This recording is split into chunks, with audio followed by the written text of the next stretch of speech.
Okay, so the Diddy trial, the Baby Oil Chronicles, they are in full swing right now. And my friend Emilie Hagen, to some known as Emily Knows Best, is covering the trial front and center at the courthouse every day, reporting on it. Was even quoted or featured today in the Hollywood Reporter as we're uncovering a couple interesting story threads around the trial. She's having a little bit of a Dubai chocolate incident right now as she recovers from being at the trial today, just burning the midnight oil. I mean, having to, we'll get into today's witnesses, but we're jumping from in Department of Homeland Security officials to personal assistants to hookers to God knows what, but there's a lot going on. But Emily, as I said, is front and center, attending the trial every day. Few people are as neck deep in this situation as she is. Emily, thank you so much for joining us. Thank you, Matt. It's Emily Knows Everything. She knows best everything. Who's counting? Either way. I certainly don't know best. On the Diddy trial, you appear to be. The Hollywood Reporter, at least, thinks that you do. Okay, the reason I went is because, as you know, I started the Kanye West archive page in 2022, which archives all of the posts that he posts and deletes. He had a lot of posts about Diddy back in 2022 when he was calling Diddy a fed. Now it's switched, and now he's aligned with Diddy's kids and has been helping promote that Diddy Solana blockchain meme coin. So it's the kind of the world's collided. And then I started covering the Diddy lawsuits about a year ago. So I'm here now, and it just seems like Ye's name just keeps somehow getting brought up in all of it. And my weird photographic memory, remembering the dates and times of the times he said stuff, are now kind of getting, it's like part of it's kind of getting weird. It's all these worlds colliding. There are a lot of worlds colliding, and just the bottom line being that you have gotten independently involved in the discourse and the chatter online around salacious or controversial celebrity topics, ranging from Kanye West to some other Substacks that you've written for and been involved in that cover a lot of celebrity news and the trials and travails of the Diddys and Kanyes of the world. And what I think I've noticed about this trial is that the information is already so salacious that there's no need for people like me to try to go out and create conspiracy around it. The quotes we're getting from the witnesses are already sensationalized enough, but yet the people that actually aren't at the trial are creating a lot of fake news around this story. Like, they're expecting there to be pictures of Leonardo DiCaprio, Ashton Kutcher, Paris Hilton. We're not seeing that. Yes, correct. And that's interesting. And I think that frames a lot of where, not just for the conspiracy theorists, but everybody observing this trial have been thrown off, that the expectation was so high that people are forgetting that what is being alleged and what is being proven in stark detail is still a crime. These are still, I think from what I've seen so far, the prosecution's doing not a perfect job, but a pretty good job of proving its case. But the expectations were that there was going to be a revelation that there are videos of Diddy assaulting Justin Bieber, has Usher assaulting Justin Bieber, God knows what, or that he was running some prostitution scheme amongst the other hip-hop elite and whatnot. And because it's not that, everybody thinks, oh, what are we even having a trial for? And I was like, well, no, he's on camera beating a young woman and has arranged any number of illegal activities, which we'll get into in a second. But he's not being, the problem everyone's having is that all the evidence prosecution keeps showing are either like character assassinations, painting him as a freak, or just domestic violence videos. He's not on trial for being a freak or for domestic violence. So far we think that they're setting up the RICO. It is only week 2, but so far, like, the only really damning thing I've seen from the evidence was yesterday when Cassie Ventura's mom got on the stand and said that they showed an email, one of the exhibits with the email, and they showed Diddy threatening Cassie to leak a sex tape unless she paid him $20,000. So he was extorting her. So then Cassie's parents took out a loan to pay Diddy. And then a few days later, Diddy just gave them the money back, because obviously Puff Daddy didn't need $20K. Correct. So well, but that's a good point. That's kind of when the room kind of shifted the vibe. Yeah, but that's the thing. And people who are ignoring... that is extortion. There was also evidence of bribery, and these are predicates for RICO. These are also predicates, or at least some of the other behavior that was exhibited around Cassie was a predicate to sex trafficking, and that's another crime. That's another cause of action that I think people have completely misinterpreted. Once again, I understand why people had certain expectations around the Jeffrey Epstein situation, and have been disappointed by the evidence that's come out about that. And now that every time sex trafficking is mentioned, everybody thinks it is the Epstein fantasy, that someone's running some sort of sex concierge or prostitution concierge service for the rich and powerful amongst children or prostitutes or God knows what. And it's this whole big ring. But that is not the actual crime. That is not, it's not necessary to prove that. Happening. And everyone keeps saying to me, when are the underage girls coming to the stand? I'm like, don't need that. There aren't any. There aren't any right now. Well, it's kind of like, it's the same thing with everyone's like, well, Ghislaine Maxwell, who she went to jail for sex trafficking women to nobody. No, idiot. She went to jail for sex trafficking girls to Jeffrey Epstein. Okay, she went around Palm Beach finding young girls and saying, hey, you want to give my friend Jeffrey a massage for $300? And then they go get a. Epstein was getting like 7 massages a week, right? That was his thing. Ghislaine would go set up the massage, and then Epstein would whip it out or offer the girl money, and that was how it was. Like, no, Ghislaine Maxwell, I had a very public trial. It was like, it was not a covert trial. There was nothing under seal, and it was proven that she sex trafficked girls to Jeffrey Epstein. That is illegal. That is something that she validly went to jail for. Similarly, in the Diddy situation, sex trafficking, all that you need, the only elements you really need to prove is what do you need? I need to hear from a lawyer standpoint, because right now people are hearing it. The prostitutes willingly, like Cassie would book the prostitutes. Diddy was making Cassie book the escorts. Okay. That's the RICO. Okay, so what they're trying to prove is that was done either that was done out of coercion, intimidation, or some other sort of threat, right? If it was done non-consensually. Also, you don't, and this is a good point that Megyn Kelly was making on her podcast covering the early stages of the trial, they don't have to prove that she didn't consent every time, right? They only have to prove that she didn't consent once. Technically, if literally one time she booked a prostitute or participated in a sex act with someone who was there for commercial purposes and did it against her will or non-consensually, that technically is sex trafficking. We haven't seen that yet. We haven't seen any evidence. None of the exhibits have shown her saying no. In fact, some of the emails that the defense has used are Cassie saying, "I can't wait to have another freak off." Yeah, that's some of it. What about the video of her getting beaten by Puff Daddy in a towel at a hotel? And which we'll get to in a second. That's also weird, because Cassie barely described, when she was on the stand, she really didn't talk much about that instance, and they pulled up text messages after, and Diddy said something like, "You're going to get us in trouble. My life is over. I'm going to lose it all." Okay. Cassie replied and said, "Can you just go to bed and charge your phone?" Okay. So the totality of those facts and those circumstances definitely suggests someone was doing something of a sexual nature against their will or without consent, right? I think he was worried that people were going to see him beating the shit out of her in the hallway. Correct, in a towel, and the implication, or at least what is being claimed, and seems to be a good basis to claim it, is that was when she was escaping from a freak-off. There was a male escort on the bed, according to one of the witnesses. That's sex trafficking. If there's a male, people don't get what sex trafficking means. I'm trying to explain it to people. Literally, one time, Diddy sets up a situation for Cassie to have sex with a male prostitute, someone that is theirs, engaging in a commercial sex act, and he says, "What are you doing, bitch? Get back in there and fuck that guy," or does that with that, not necessarily verbatim. That alone is sufficient to prove sex trafficking. That is sex trafficking. It's not running. Matt, the jury doesn't know any of this. This jury looks dumb as hell. Okay, even more so. Do you think the jury on the Harvey Weinstein case was smart? I don't think the jury's ever the brightest bunch. Okay. The jury on the Harvey Weinstein had all these, the totality, overwhelming evidence from the supposed victims in the Harvey Weinstein trial showing that they at least engaged at the time of the sex act consensually, that they were texting him afterwards, continuing with relationships about how much they enjoyed, their night with him, some even dating him. And all that the jury cared about was that this guy was a freak, and they know that he did stuff that was freaky and wrong and needed to be punished for it. And that's most likely what the jury is going to see here. The prosecution needs you on their team, because the energy you're bringing, we're not seeing from the prosecution. That may be the case. It is a little odd. One of the other quirks of this situation is that one of the lead prosecutors apparently is James, former FBI head of the FBI, James Comey's daughter. Yeah, Maureen Comey. Yeah, but regardless of how talented It's kind of talented feeling prosecutors. like it feels like that. It's like a circus. It's like who's more charismatic? Obviously, the defense attorneys. That's what they're paid to do. Correct.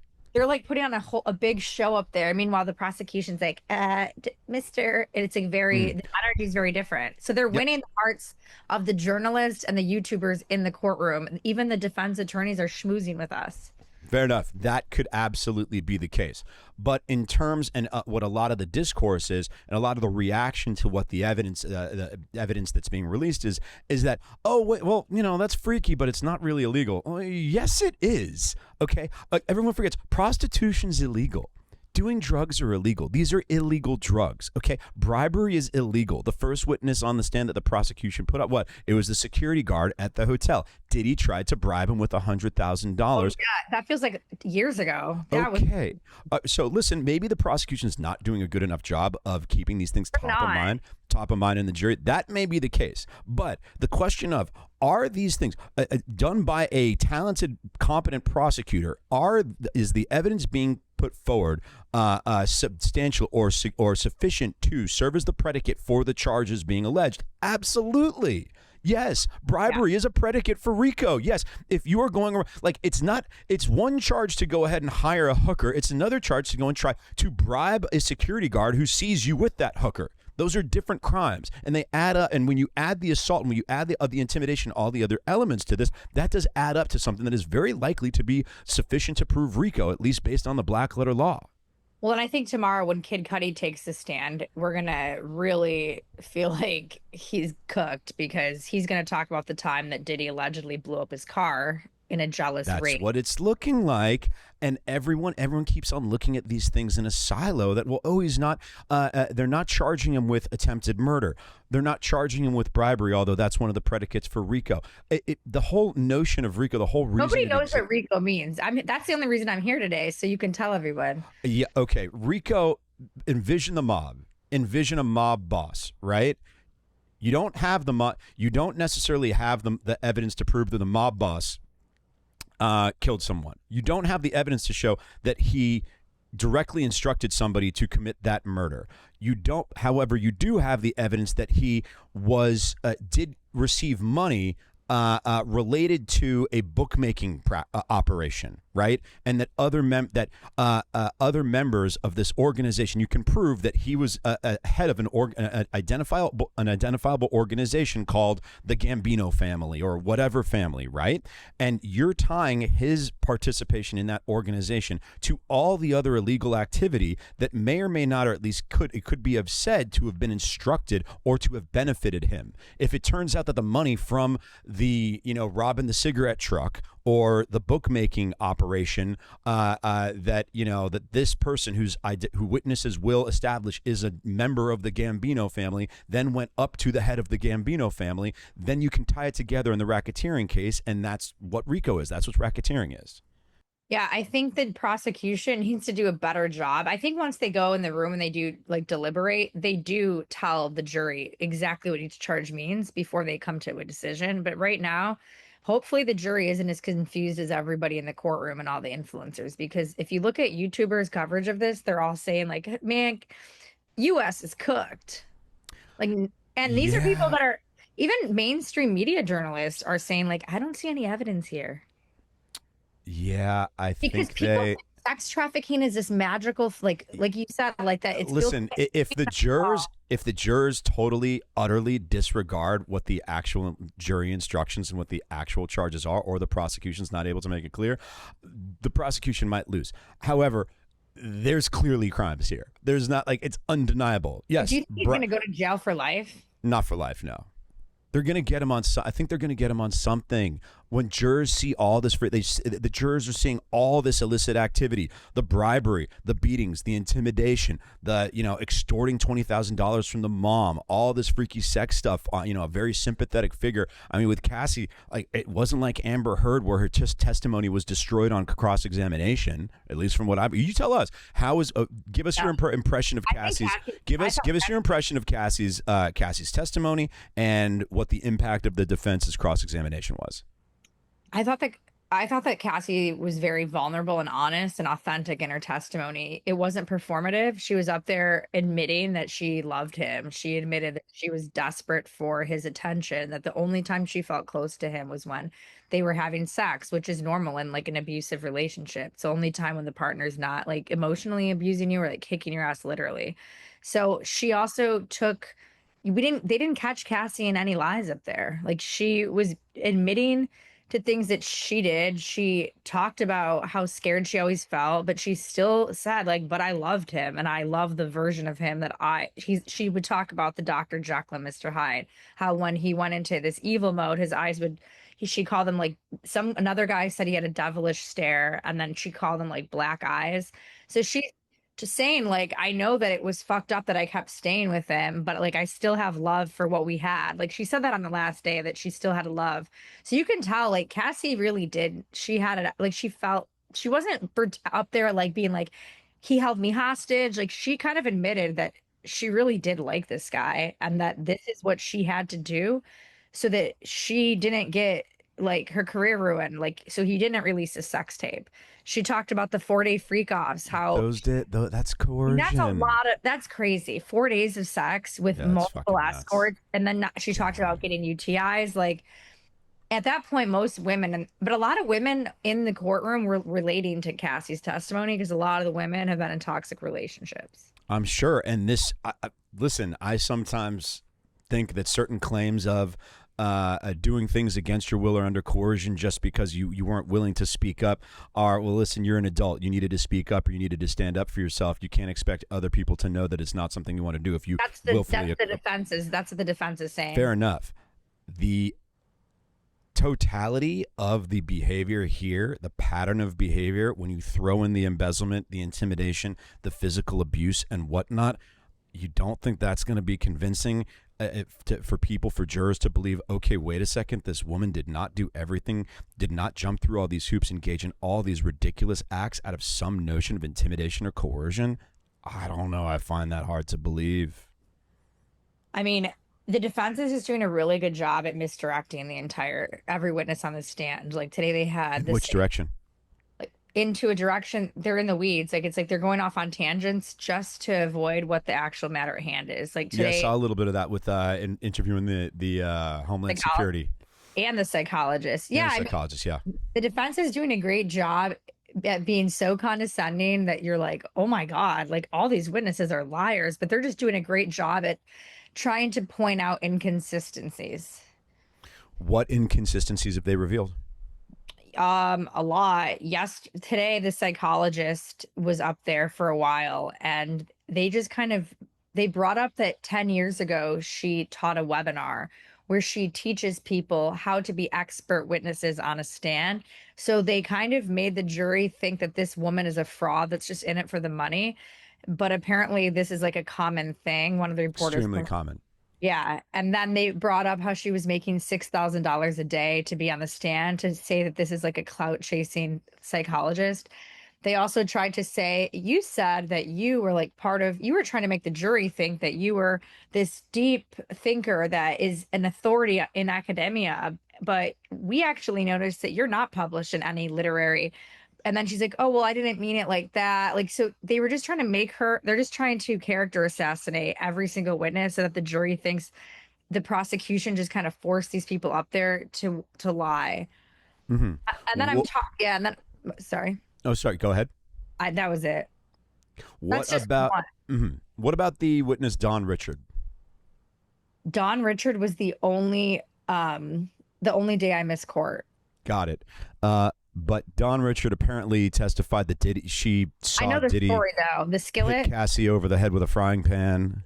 Yeah, she said allegedly that they were hanging out and he came down the stairs and said, "Where the fuck are my eggs?" And then Diddy looked at Cassie. She was like cooking. And then he's like, "Bitch." Then he takes his skillet with the eggs and like smacks her over the head. And then he basically told Don Richard allegedly, "If you ever say anything, I'll make you disappear." And then she said the next day he invited her and another singer, Kalina Harper, to the studio. And when they got there, he locked the door behind them. Now, in September 2024, this story came out when Don Richard filed a lawsuit against Diddy. And a few weeks later, Kalina Harper made a public statement on Instagram saying that she doesn't agree with Don Richard's statement because Don Richard mentioned Kalina 33 times in her lawsuit. So then Kalina made a public statement saying, "This is not my truth." And then the feds in November presented evidence that Kalina Harper was possibly paid off by Diddy because they found phone records where Diddy contacted Kalina 128 times, and they also found a note in his prison cell. So that's also going to be brought up probably pretty soon. Once again, also predicates for RICO, Because I engaging in. mean, it was weird how, and then a lot of people were like, I can't believe Kalina would say that. It's very strange. And a lot of people think Justin Bieber is going to be on the stand. And I do want to say to the audience, in the next couple days here, expect some sensationalized stories. I got word tonight that there's a few PR companies working overtime to try to tie Bieber into this mess. And Really? some big influencers will be trying to smear him in a few days. So just watch out for it. If you see it, just be skeptical. What could be the potential angle there? Um, Bieber's fallout. I can't actually say it, but basically, Bieber's at war right now. I don't know if you were following any of Candace Owens' videos. Peripherally, no. I would. Sorry, I could find other ways to purge rather than watching Candace Owens' video. Yeah, I mean, I don't think you're the target audience. Doubt it. But basically, a lot of people are trying to they want Bieber to come and say something. They want him to say, I was raped at Diddy camp.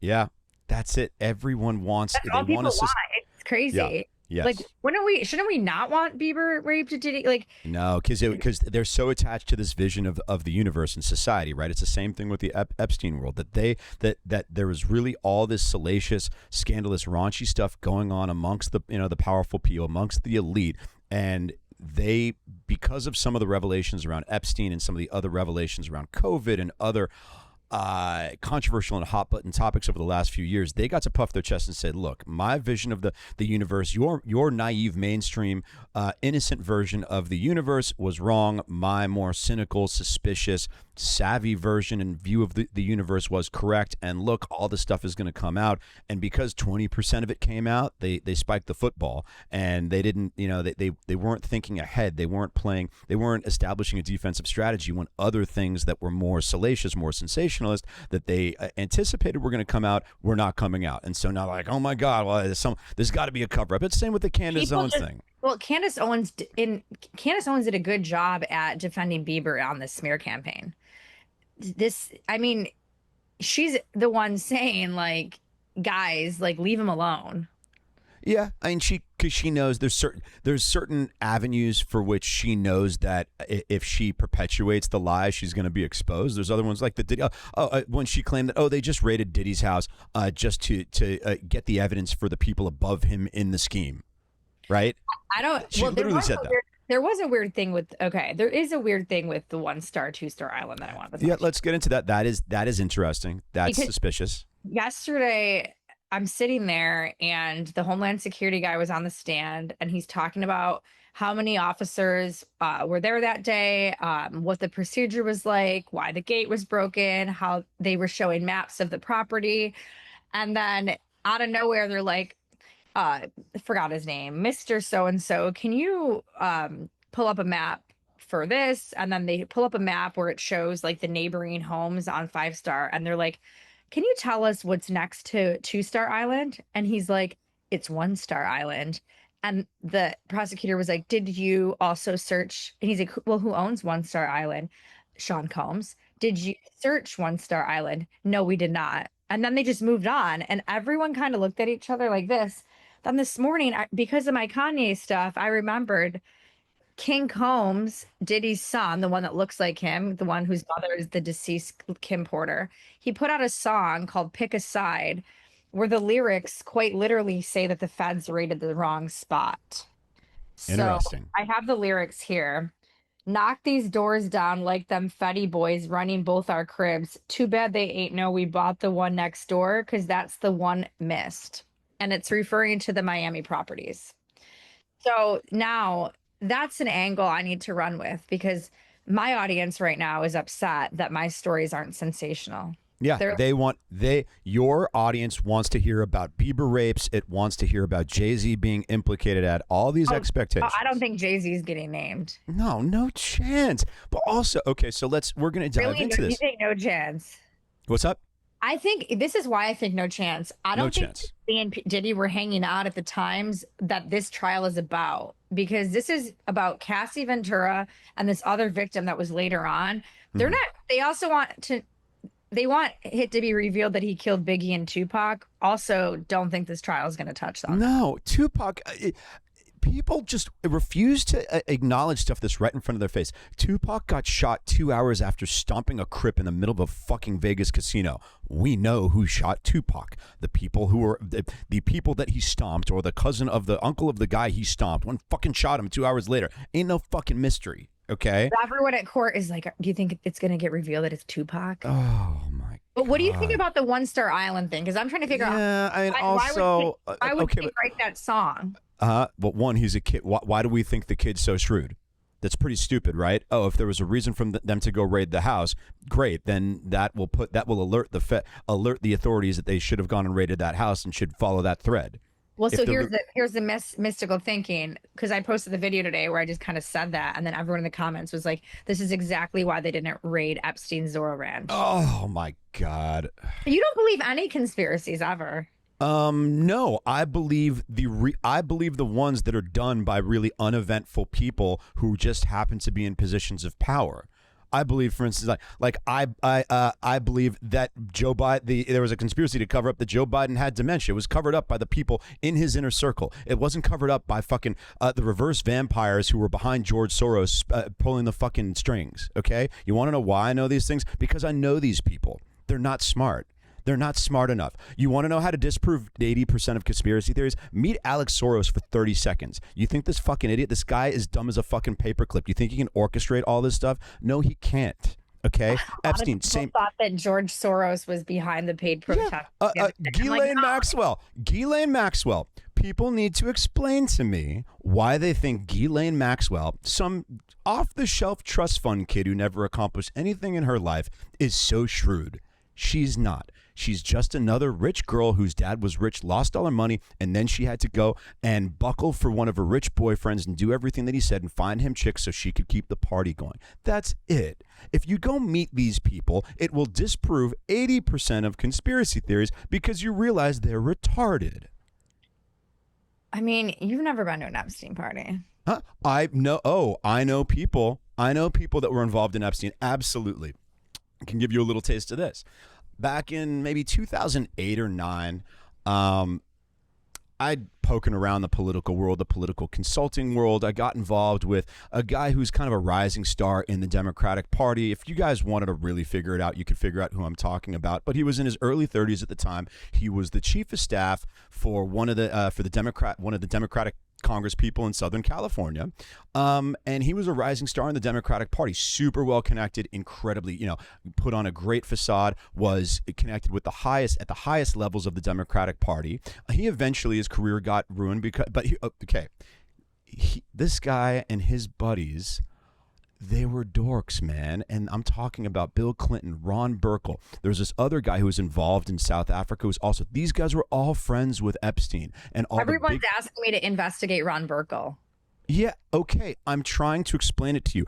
I got exposed to these people who were this inner circle of like pervy, douchey fucking high level Democratic donors or the rising stars in the Democratic Party that were involved and knew and friends with the other donors because, hey, I'm the young stud in the Democratic Party and up and coming, and you like partying with hot girls and I have hot girls around. These guys were total dorks, man. They wanted you around to help get girls. No, they liked me generally because I had similar interests. I'm like, they really liked you, Matt. You think so? I mean, I'm sure part of the reason they liked me is because they thought I'd get them girls as well. But listen, we got along. I wasn't the only guy on earth who could get them girls, right? Potentially. But do you think, like, Ron Burkle is someone that I need to be investigating? Yeah, but it's like the most mundane shit. It's that like he we just already know. But that's what I'm saying. It's not this big mystery. We already know. Steve Bing, the same thing. Steve Bing, the guy who killed himself. Oh, you could go spin up a conspiracy theory about Steve Bing so easily. Is he the one that jumped out the window? At the 10,000 building. Let's talk Steve. Perfect example. The Steve Bing incident is the perfect example of why it's easy to create, to kick up dust, to create this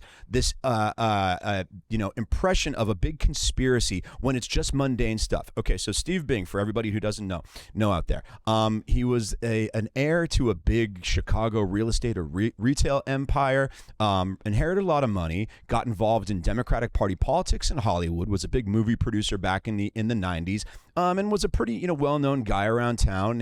What put him on the map was he dated Elizabeth Hurley in her prime, impregnated Elizabeth Hurley, and there was a bit of a custody, battle over whether or not he was the father, and that's when he got in all the tabloids. I remember back in the 90s, I'd be like, man, this guy's living the fucking life, dude. It seems like a nice enough guy. People have good things to say about him. He's banging Liz Hurley, going to all the cool parties at the Playboy Mansion, and he inherited all this money, never has to work a day in his life. Holy shit, this guy is living the fucking life. Okay, Steve Bing.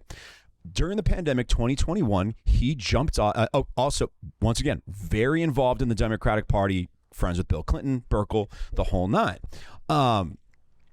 2021, he does a swan, or it might have even been 2020 or 2021. He does a swan dive off like the 30th floor of this very prominent apartment building in Los Angeles called the 10,000 building, and he kills himself. I'm like, holy shit, man, this guy. I mean, just what a lesson, right? This guy that I thought had it all, that when I was 15, I saw in the tabloids and I looked up to him, he ends up killing himself.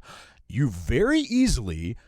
Do you know how easy it would have been for me to be able to throw together a sequence of Instagram stories going boom, boom, boom, boom, boom. Look, Steve Bing was involved with Bill Clinton, friends with Ron Burkle, knew Epstein, blah, blah, blah, blah, blah. Kill them.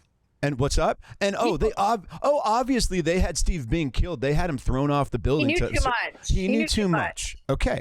The problem is I knew a lot of people that actually knew Steve Bing. And if you speak to them, they will tell you that he was an immeasurably lonely guy, that his day had passed him. He didn't have a relationship with his son. He was not married, and he was doing pathetic stuff like a girl that I know.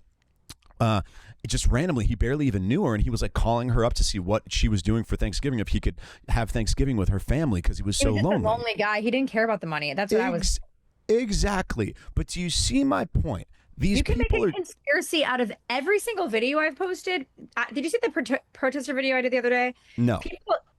The one that I uncovered, the paid protesters, the girl I interviewed had on a black shirt. Mm-hmm. People started attacking her, saying that she was in a Free Diddy t-shirt. And I'm like, how are you guys creating a conspiracy theory out of that? Yeah. People just won't accept reality. And the thing is they don't want to believe reality. They want to believe the most fantastical outcome possible. Okay. And the problem with the Diddy trial is that right now it's not what they want, so they're disappointed in the coverage, and they're saying, like you said, let's just throw this whole trial out. Okay, same thing. Like, if these people are dumb enough to do all this stuff, why do you think they're so smart enough that they're able to coordinate all these schemes that go undetected? That's what I'm saying.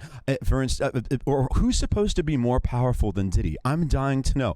Candace Owens is suggesting that Diddy is sitting like Clive Davis and Lucien Gray. Clive Davis. Yeah, Diddy's gonna fucking eat 15, 20 years in jail not to reveal Clive Davis. Like, Clive Davis is that fucking powerful? Lucien Grange is that fucking powerful? Diddy would wipe the floor with these fucking guys. Oh, because they're one wrong hire in the music business? Give me a break. Suge Knight, who was Diddy's rival on his prison podcast, said that one time Jimmy Iovine said that Diddy and Clive were gay lovers. Okay, not possibly. They might have fucking hit skins one time. The idea that there are all these tapes, the idea that there are all these. Suge Knight also said that. This is when I was like, I don't really believe everything Suge said. He said that Ben Affleck got a call from the feds after the raid, and they were like, "Yo, Ben, we got the tapes. You need to divorce Jennifer Lopez because she got the tapes." Come on. Suge was like, that's why he divorced her. That's what he said. Like, that's crazy. That's so basic. Why would the feds call Ben Affleck to give him a heads up that J. Correct. There's no motive to do this at all. Maybe they do. Maybe exactly. They do care about That's the point. If P. Diddy isn't powerful enough to evade this stuff, these other people are not more powerful than Diddy. If there's a scheme, Diddy is at the top. There's nobody more powerful than him. You don't think that people that are running the music industry, No, he was running the music industry. He had bad. Well, they're saying like, because someone was at the head of a label, they were that much marginally more powerful than Diddy? No, they weren't. Diddy had his label, Bad Boy Records. Correct, and it was really successful. It was more successful than their labels. Okay, there was a guy today, and can I play you this clip? Yeah. This guy was outside the courthouse saying that Diddy's innocent and that there's no reason that he should have ever. Yeah, I think I saw that actually. Absolutely. Trial detention is unconstitutional. Did everybody hear that? He said Sean Diddy Combs should be freed right now. He should be. And why? And why? And why? Because the United States Constitution guarantees due process. Due process, before you can be subjected to the penalties of a conviction, which is confinement to a cell, you have to be convicted, and you have to have a trial. No, he's not. He's not correct. And there's like 8,000. No, there's a hold on. It's almost over. Here, or you can be subjected to the penalties of a conviction. No, it's called pretrial detention. It's literally the law in every jurisdiction. How else? All those shouldn't have been arrested until he was on trial. No, that's never how it happens. If not, you couldn't arrest anybody. You go find someone beating someone's head, and you have to let them out of jail. That's the whole topic about crime in L.A. or New York is that we were letting people out without bail or on low bail. No, pretrial detention that is subject to some sort of bail confines and guidelines is the law in literally every jurisdiction. This guy was saying Diddy's a fall guy, but I mean that would mean you have the right to a trial. You have the right to a trial and a speedy trial. The government has the right to detain you pre-trial. Do you know how many people are in jail right now awaiting trial? And trust me, be glad that 95% of them are.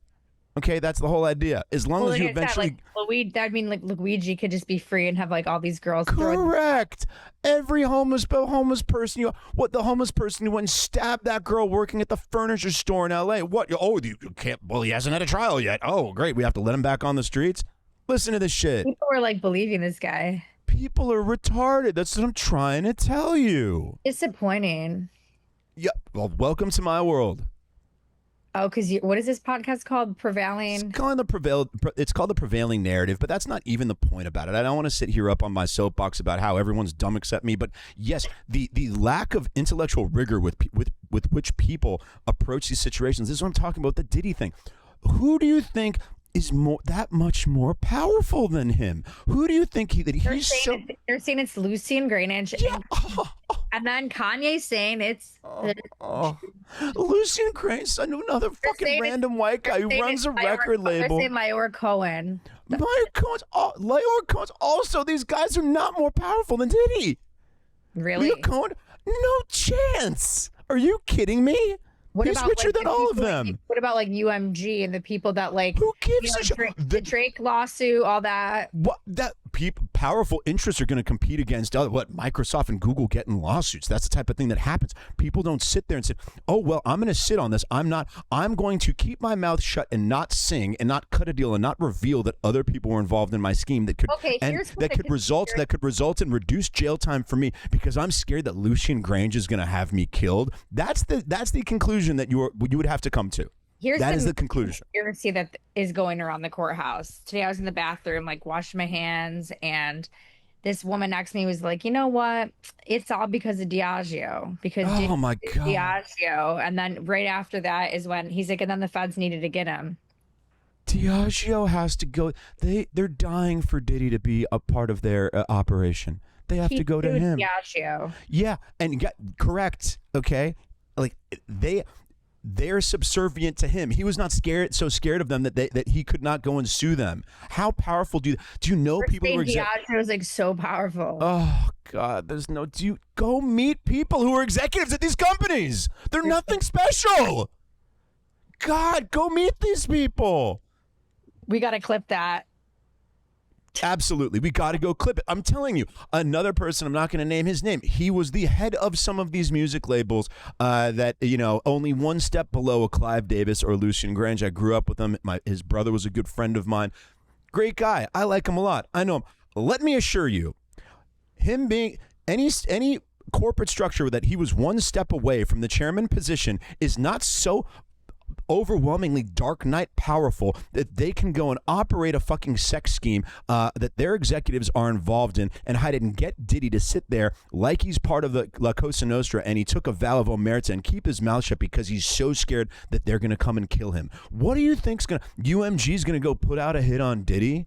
Diddy is the one who puts the fucking hits out. I don't believe that, like, Clive Davis was, like... Clive Davis is a fucking goon. He's a gay one, by the way. I don't think he's like pulling the strings, orchestrating the freak offs. Like from what I've heard in court so far, the freak offs were not. It was a situation choreographed by Diddy. Cassie would coordinate the arrivals of the escorts. She would get the baby oil. She'd get the candle lit. She'd get her outfit on, and then Diddy would sit in a corner masturbating while watching her have sex with a male escort, and then oftentimes she would look and get his consent for them to do other things, and that was basically it. We're not seeing Ashton Kutcher pop out of the bushes. Correct. And this is why people are disappointed. People are like, you just don't know the truth. Oh my God, because people don't know famous people. These people have never been around powerful or famous people. They don't realize that they're retarded. Some of them get tired. Yeah, not they all don't. Of them are having 40 They're pathetic. These are pathetic people. This is what I'm talking about. Why I was tipped off that the Epstein thing was going to be a dud, because the guys that I knew that were kind of in those circles were such pathetic losers. Okay, they were such dorks. But like, you don't think that there should have been other guys that got arrested in the Epstein? Yeah, but like. That's the 5 guys that he was friends with, like Prince Andrew, who also was a really rich, powerful nerd. Not people, not that they were running some elaborate scheme amongst. It's like ugly old fat guys. Correct. It's garden variety stuff, man. It's Epstein. These guys are fucking pathetic. Guys with, like, chubby fingers with like a big ring. Or Epstein needing 17 fucking massages a week from some like not that attractive 15-year-old that Ghislaine Maxwell rolled up on in fucking Palm Beach and was like, hey, give my friend Jeffrey a massage. These are pathetic people. They're not these evil, they're not these savvy, sophisticated, like capable villains that you see in the movies. It's not how it works. People want it to be like Tom Cruise, but They want it to be cinematic. These people are nerds. Yeah. Alex Soros. Go meet Alex Soros for 30 seconds. This guy could not pull off anything. Why did you meet Alex Soros? You don't think that some people I know in New York use him for his fucking Hamptons house? Come on. Have you think met? What you no chance I wouldn't converse with them. But that's it. He's a dork that lets like B-list well, not all B-list. Some of them are friends of mine. Some are A-list promoters. He's just a dork who wanted chicks at his house and was like, ooh, promoters that know all these girls. Well, great. I have a big Hamptons house that I'll let you come use for free. Great.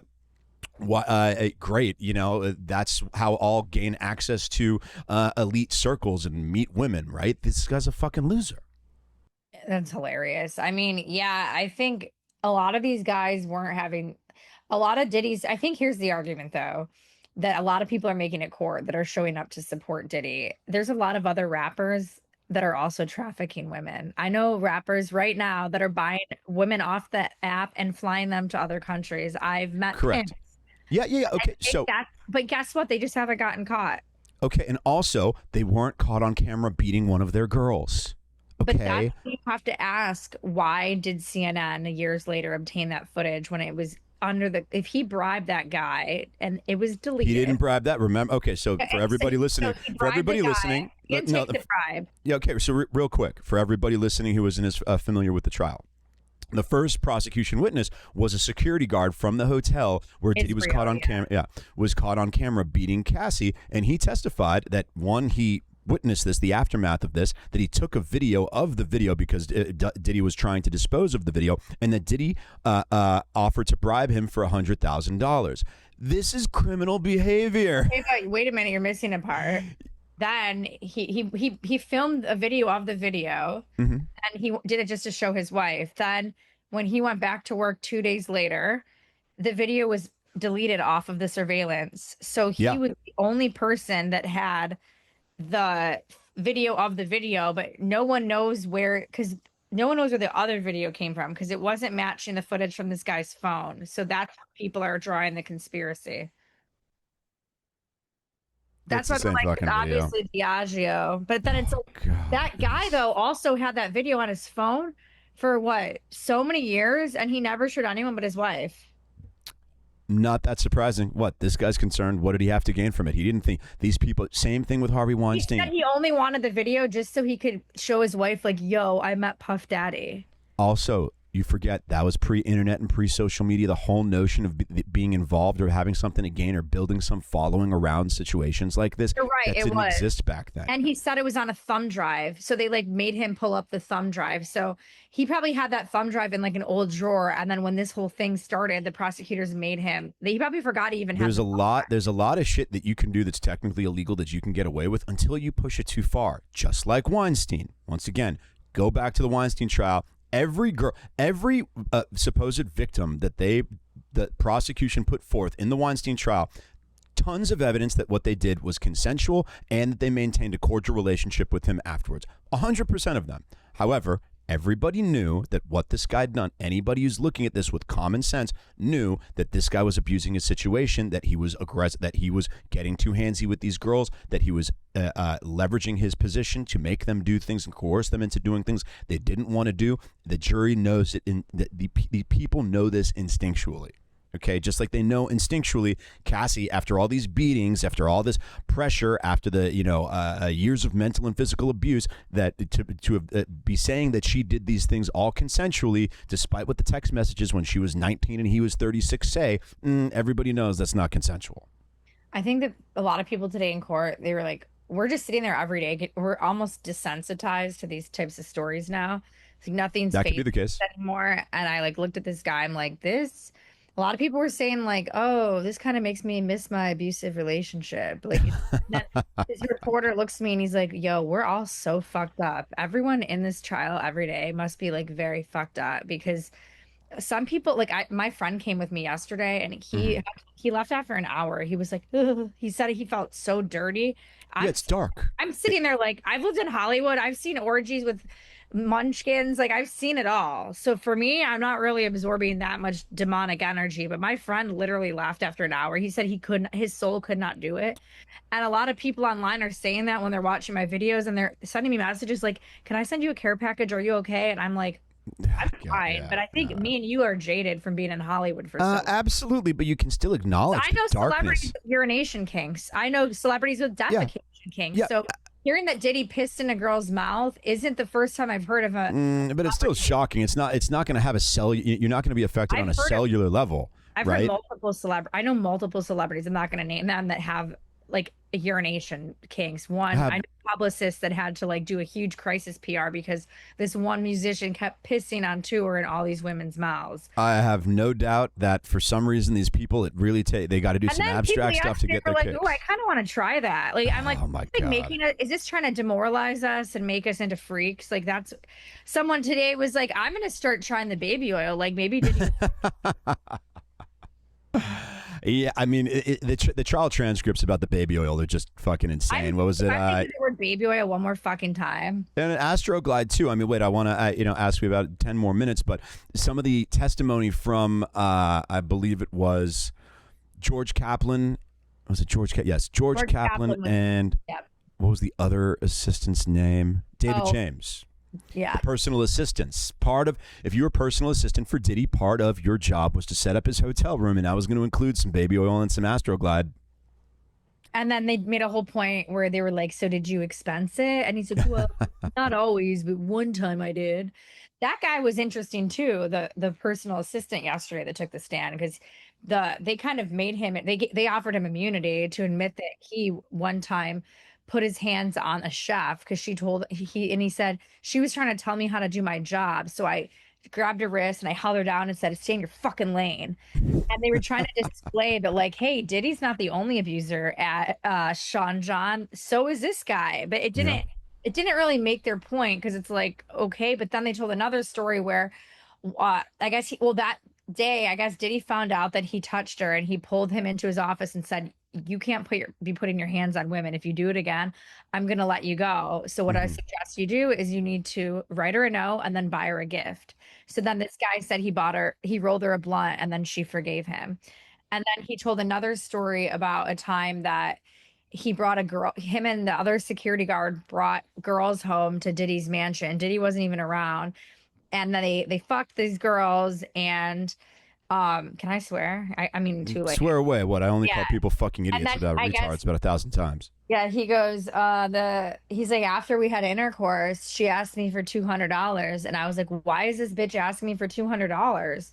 And then the security guard was like, just pay her so we don't have any problems around here. So then he gives her the 200, and then the prostitute asks him to take a shower, and he goes, if you want to take a shower, it's going to be $200. And the courtroom was laughing, and I'm like, is this just a big circus? It's because it's so dark, because it's so absurd. The absurdities of this guy's behavior and this guy's and the girl gave him the $200 to take a shower. So then the defense attorney, Mark Netflix or whatever, goes, well, it sounds like you got your money back. No further questions. And I'm like, this is literally a performance.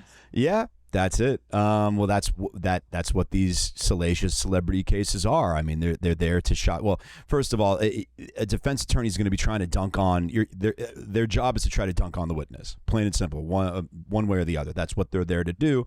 And you add up the kind of absurd clown nature of the facts in this case and what the allegations are built around, and that's what you're going to get. But once again, I think I don't know. I still think it's kind of like the Weinstein thing, where the jurors, even if they're not that clear on what the predicate is and how to tie it to the specific charges, they're going to be like, all right, this guy did enough bad shit. We got to get him on something. Yeah. I mean, he's definitely, a lot of people are saying he's going to walk completely. I'm like, no. I don't know. I don't think so. The smart money is not on that. How could he walk completely? Once again, they don't have to get him on everything. They just have to get him on a few aspects of this. Bribery, assault, kidnapping. What he did with Cassie, like she didn't want to go back into the room. Technically, based on the elements of kidnapping, that is kidnapping. These things happen often. They're kind of commonplace. So everyone. There's no exhibits that show Cassie saying, I love when you drag me back into hotel. Yeah. I'm not seeing that. This is clearly are some crimes. Not every aspect of what they're showing about his behavior is not in and of itself a crime, but and also in terms of RICO's using his organization, he has these assistants buying him drugs, buying drugs for the freak offs. That's technically illegal. Everyone forgets that drugs are fucking illegal. They were trying to say I know, and I think people are just like, well, everyone does them. Like everyone in the courtroom is like, I do ketamine. Yes, but if you do that as part of a commercial sex enterprise where you're also kind of beating and intimidating some of the girls into participating in these orgies, it goes from one level of gravity and wrongdoing and criminality to another. Yeah, yesterday they were trying to paint it like Cassie was lying because the male escort was actually supposed to be helping her testimony. And then when asked if Cassie ever appeared like she was on drugs, he said never. But then they said, well, did you know Cassie outside of the freak off? And he said no. So it's like, well, that didn't really prove anything. Yeah, I don't think that's going to be dispositive or helpful one way or the other. Yeah, it did nothing. And then they were like, you know what? Congratulations on your book. This guy has a book. You posted the book. Yeah. Okay, so for everyone who wasn't following it, this was the testimony of a male prostitute who was one of Diddy's go-tos to come in and have sexual relations with Cassie and other females that Diddy liked watching get punished by this individual. His nickname is the Punisher, and I believe he recently released a book on the mental aspects or the mental health epidemic of erectile dysfunction called, what was it called? Can't find the freezer meat? Hold on one second. In Search of Freezer Meat. In Search of Freezer Meat by the Punisher about erectile dysfunction. Yes, this is one of the characters in the Diddy trial. And then you wonder why everyone thinks it's a circus, because this is what we're listening to all day. Yeah. And so, in trying to, and here's another piece of this that a lot of the online influencers are forgetting. Like, we're still pretty early in the trial. We're like day 10. I keep reminding people, like, we're only week 2. Week 2 of a 7-week trial. Like, they're not just going to bring out every piece of evidence day 1, in which, once again, I think the totality of his misconduct is just going to lead to a place where the jurors are like, we can't not get him on something. We've got to get him on something. I think it's just because the prosecution just has no charisma that people think that could be it. And I think charisma is what got Diddy by throughout the years. Yeah, well, he feels a lot less charismatic now. Nope, he still has it. I don't know. Charisma. I've been in the courtroom, and he's like going like this. He's like That's not. He still got Riz. Listen, I never thought that's Riz. Listen, Emily, that's Riz when someone is aspirational. When someone's made to look pathetic while they're fucking rubbing some other dude's semen on their nipple. That all of a sudden isn't quite as charming or charismatic. People always told me when Diddy walks into a room, he has an aura. I never believed it because I never really liked him like that. And then when he walked in the courtroom, I was like, oh, I do see what they're saying now. In real life, he has a larger than life presence, and every witness says it too. That is 100% correct. He's not embarrassed about the semen on the nipples. He's like, yo, I'm a freak. Like but normal people, it's going to land differently with normal people. If he is a psychopath and a sociopath, then he's not going to give a shit what people think. He's going to still care. Yeah, but whether or not he gives a shit is separate and apart from whether or not a jury will find it disturbing. Is whether or not a jury is going to find it disturbing and want to prosecute him. He's still like sitting back like he's the man. That's all. I absolutely believe that. I just don't think it has any. I do not think it has a linear relationship to whether or not he gets convicted. But to that point, one last question before we wrap up here. His family, his kids, and we hear about the darkness, the raunchiness, the sexual absurdity of what's being described about this guy's proclivity and his actions and things that would embarrass or shame any individual. He has, so both him and his children are completely unfazed. And I don't think it's a conspiracy, but what I gleaned from that is that his kids knew all about this. That, his sexual proclivities are part and parcel of his relationship with his children. It's not a surprise to them at all. They know, they weren't participating necessarily in these freak-offs, but his desires, his sexual appetites were part of his familial relationships. Possibly. I did interview his godbrother, Charlucci Finney, yesterday, who said he was godbrother. I was like, well, what do you mean by that? And he said, well, it means we're really close friends. Like, that's how we say it. And he said, I said, has anything surprised you yet in this case? And he goes, to be honest, I didn't know him and Cassie were into swinging. And I thought that was interesting. So this is someone that's like so close to him and he didn't know about it. He said that it was like, that was their own personal business that shouldn't be on display for the world to see. That's what he said. I'm finding that hard to believe. There was always a suspicion he had a weird relationship with his children, and from one angle it looks like him being what's up? Yeah. And from one angle, it looks like him being super involved with his kids and having a really tight relationship. But it's, once there's darkness that's part of your aura, if you engulf your children in the entire aura, they're being engulfed in that darkness as well. But we'll have to see what is. There's a darkness to the whole, like there is a vibe. But whenever court breaks and we get like a 15-minute break, the kids are in the hallway like singing and dancing. And then the defense attorneys have their arms around them and like huddle, and then they wear outfits like it's the Met Gala, like Quincy's in like a low cut blazer, his like chest is popped out, and then this is who they are. They strut out of the courthouse. They have this 15-second walk off. There's a black van parked outside the courthouse with a camera crew. So they're filming. The Combs family are filming something right now. Maybe it's some documentary, but these kids do this like runway walk every day, and all the paparazzis are pushing each other to get their shot. So it's like, I don't know. It's interesting. And then the twins, people think it's weird that the twins still dress alike because they're like old enough to go to prom. Yeah, but it's Diddy. He's going to do everything theatrically. But I think it's kind of cool that I think they're chic and they just want home to go to prom. Yeah, but they're definitely chic. But that's kind of part of it is that the chicness is cover for this really strange sociopathic behavior. But we do have to wrap. Always dress well, yeah. We do have to wrap up. Something also Diddy did. He encouraged condoms. That was nice to know. I'll believe that when I see it or don't see it. Okay, so Emily, tell everyone where they can find you and your work on this trial. And just real quick, I will be out of town for a couple weeks, but we are going to revisit this trial with Emily when it is a little bit towards the middle of it in a couple weeks. But in the meantime, Emily, where can they find all your fantastic work on this situation? I'm posting my longer deep dives and interviews and exclusives on my Substack, which is Emily Knows Everything. And then Instagram is basically where I'm dropping all of my daily updates on story and Instagram Reels. She knows best and she knows everything. We'll get into the Kanye stuff another time.